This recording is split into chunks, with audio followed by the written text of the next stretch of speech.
सुंदर द्रुत विलंबित छंद है। कुल निगम कल्प तरोर गलितम फलम सुखमुखात् अमृत द्रव संयुतम पिबत भागवतम रसमालयम मूरो रसिका विभावका।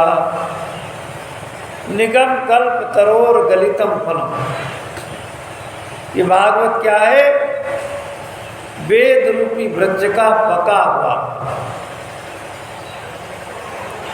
और सुखमुखात् अमृत द्रव संयुतम।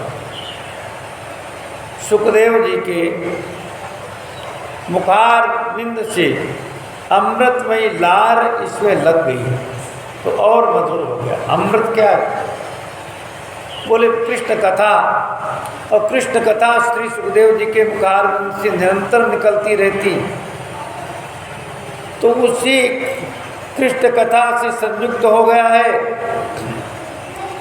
तो पिबत भागवतम रसमालयम, ऐसे भागवत रस का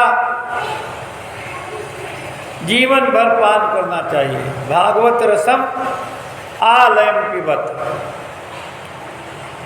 भागवत रसम, भागवत रस को आलयम पिबत। आलयम का अर्थ है लय पर्यंतम, जब तक शरीर का लय न हो जाए। एक बार, दो बार, 10 बार सुनने से नहीं, जब तक आखिरी श्वास बचे तब तक इस रस का पान करना चाहिए। और आलयम में एक और अर्थ छिपा है। लय की परिभाषा रुद्रयामल में बताई गई है। पाठ कोटि समा पूजा, पूजा कोटि समो जपः, जप कोटि समम ध्यानम, ध्यान कोटि समो लय।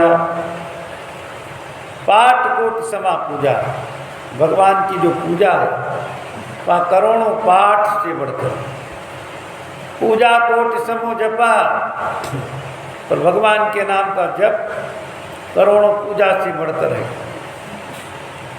जप कोटि समम ध्यानम, और भगवान के नाम का जो ध्यान है, भगवान का जो ध्यान है वो करोड़ों जप से बढ़कर है।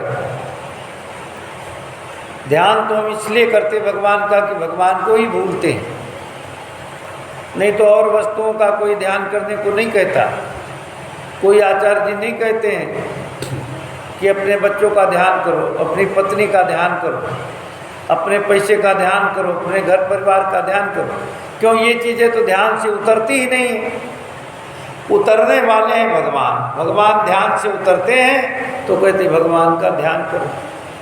और ध्यान से ऊंची स्थिति है लय, लय माने लगन।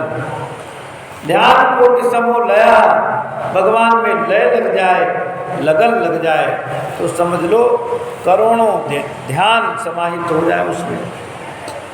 तो जब तक भागवत में लगन न लग जाए, कृष्ण में लगन न लग जाए, तब तक इस रस का पान करो। और पिबत शब्द का प्रयोग किया, पापाने धातु से मध्यम पुरुष लोट लकार में। पिबत पिबताम पिबंत पिब पिबतम पिबत, और पिबाम पिबाव पिबाम, तो सब लोग पिए। यूयम पिबत, कौन? बोले वक्ता, श्रोता और आयोजक, अन्य श्रोता भी इस रस को पिए, क्योंकि ये रस पृथ्वी पर ही सुलभ है। मूरो रसिका भूविभाव का, रसिक और भावुक श्रोता ही इस आनंद को प्राप्त करते हैं।